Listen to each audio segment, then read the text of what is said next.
N'es-tu pas surpris ou même étonné de voir que certaines personnes parviennent toujours à obtenir ce qu'elles veulent? Eh bien, ce sont souvent des personnes qui ont une tendance extrêmement manipulatrice. Leur manipulation est difficile à identifier car elles utilisent des tactiques plutôt innocentes et subtiles. Cependant, tout acte innocent, lorsqu'il est utilisé dans une intention malveillante, peut devenir un outil de manipulation. Nous tenons à préciser que le fait de posséder l'une de ces caractéristiques comportementales ou attitudes ne fait pas automatiquement de toi une personne manipulatrice. Il s'agit simplement de tendances et non de règles strictes. Cela dit, voici 10 signes qui indiquent que quelqu'un pourrait être un maître de la manipulation. Numéro 1. Il ne semble pas toujours intimidant. Savais-tu que de nombreux manipulateurs ne semblent pas intimidants? En fait, une caractéristique classique d'un maître manipulateur est son charme. Qui l'eût cru, n'est-ce pas? Selon une étude, les maîtres manipulateurs utilisent souvent leur charme pour perpétuer un cycle d'abus. Bien que le charme soit souvent associé à une première impression, les maîtres manipulateurs utilisent ce trait à leur avantage, pour réengager quelqu'un ou pour masquer une pensée ou un comportement corrosif. Numéro 2. Ils supposent que les gens sont intrinsèquement mauvais. Miroir, miroir, penses-tu que tous les humains sont naturellement bons ou mauvais? Selon la psychologue Susan Whiteburn, de nombreux maîtres manipulateurs ont tendance à croire à la seconde hypothèse. Ils pensent généralement que les humains sont intrinsèquement malhonnêtes et qu'ils essaieront donc toujours de profiter des autres. Numéro 3. Il justifie sa manipulation par une nécessité pratique. Imposer des normes éthiques, tromper les autres ou en tirer profit pour un plus grand bénéfice. Ça te dit quelque chose? Les maîtres manipulateurs ont tendance à justifier leur manipulation par un besoin pratique et cela peut se manifester de plusieurs façons. Leur raisonnement et leur ligne de pensée les amènent à trouver des justifications à leurs méfaits avec une grande facilité. Si le fait d'offrir un raisonnement ou une justification pour ses actions ne fait pas nécessairement d'une personne un manipulateur, c'est une bonne indication qu'elle n'est pas opposée à cette ligne de conduite. Numéro 4. Il aime embellir les histoires. Connais-tu quelqu'un qui aime exagérer ou embellir les détails lorsqu'il raconte des histoires? Ces personnes ajoutent souvent des dialogues ou des moments qui ne se sont jamais vraiment produits. Les embellissements rhétoriques sont assez courants et ne sont pas forcément malveillants. Cependant, ils peuvent également être utilisés comme une forme de manipulation. En fait, les manipulateurs utilisent souvent cette technique d'embellissement pour influencer leur public en obtenant un certain effet émotionnel ou pour gagner l'empathie des autres. Numéro 5. Ces déclarations sont ambiguës.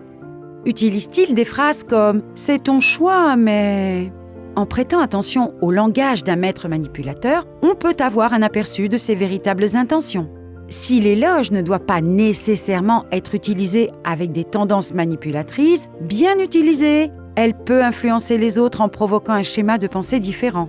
Inconsciemment, les manipulateurs sont capables d'amener les autres à faire les choses à leur manière, parce que ces expressions provoquent une attitude de complaisance de la part de l'auditeur. Numéro 6. Il utilise l'agressivité passive. Quelqu'un a-t-il déjà utilisé le silence comme une arme contre toi? Cela te donne envie de faire tout ce que tu peux, même contre ta volonté, pour qu'il te parle à nouveau, n'est-ce pas? C'est une attitude inquiétante au mieux et très douloureuse au pire. Le traitement silencieux est l'un des exemples les plus clairs d'agressivité passive qui contribue à la manipulation. Il peut sembler moins invasif ou agressif que d'autres comportements, mais il est tout aussi puissant. Certaines personnes ont tendance à utiliser ces actions passives-agressives pour blâmer les autres ou leur faire honte afin qu'ils se conforment à leur volonté. D'autres exemples courants d'agression passive sont les commentaires sarcastiques et même les commérages. Ouf! Numéro 7. Il a tendance à utiliser les autres pour son propre bénéfice. Connais-tu quelqu'un qui a tendance à toujours utiliser les autres comme bouclier contre la moindre adversité? Si c'est le cas, tu dois savoir qu'il s'agit d'un mécanisme de défense utilisé par les manipulateurs.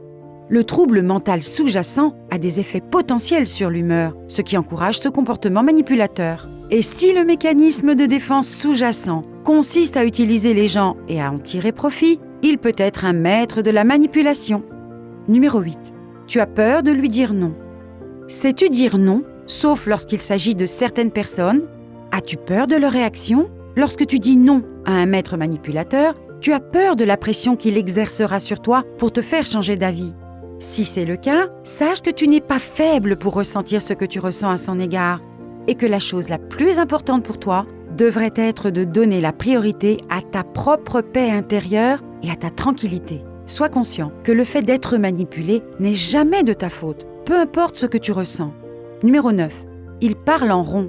As-tu l'impression que toute conversation avec lui ne mène nulle part? C'est parce qu'il ne veut pas vraiment t'y emmener. Un maître de la manipulation esquive les questions auxquelles il ne veut pas répondre, change de sujet trop rapidement ou te fait croire que tu as tort, simplement pour éviter d'admettre sa culpabilité ou de faire des compromis. Il est souvent très intentionnel et précis avec son langage dans ces situations pour éviter de répondre directement à une question et en même temps, il essaie de déguiser et de faire avancer la conversation comme si elle se déroulait naturellement. Et il fait tout cela en même temps.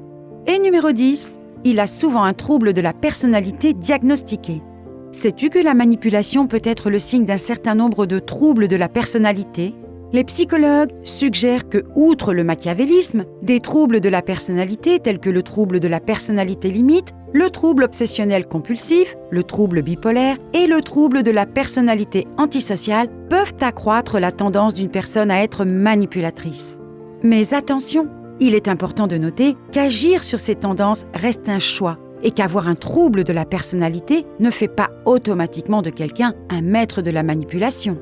Dans tous les cas, il est courant que les manipulateurs s'attendent à ce que tout se passe exactement comme ils le souhaitent, ce qui rend très difficile pour eux d'avoir des relations saines et durables. Il est toujours bon de faire appel à un professionnel pour t'aider à explorer les raisons pour lesquelles, le cas échéant, tu as des tendances manipulatrices ou pour faire face à cette expérience.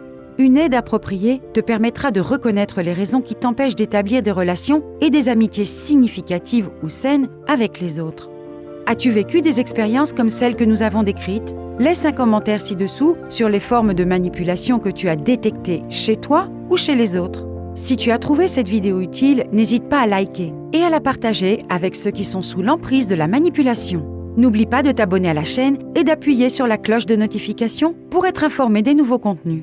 Et comme toujours, merci de nous avoir regardés.